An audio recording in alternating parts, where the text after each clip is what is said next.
our 5-well electric and dry steam warmer. First off, the overall dimensions.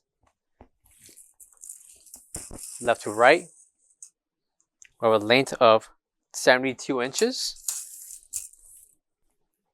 Overall depth, we have 30.5 inches. 30.5 inches measures the front of the cutting board towards the back of the warmer. The depth of the cutting board itself, we have 8 inches.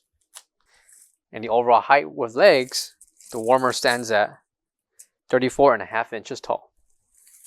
On the bottom, for storage, will be the shelf.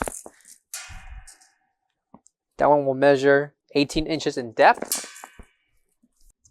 Length of the shelf will be 69.5 inches long.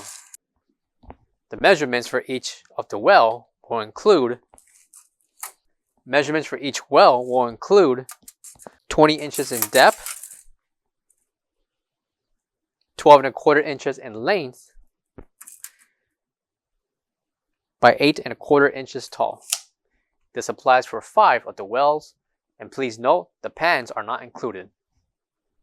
Coming to the bottom will be your 220, 240 voltage plug, along with the separate knobs controlling each burner. And on the far left corner will be your ETL certification, along with the technical specifications for this warmer. For all questions, give us a call or visit our website coolerdepotUSA.com for more information on this product. Thank you.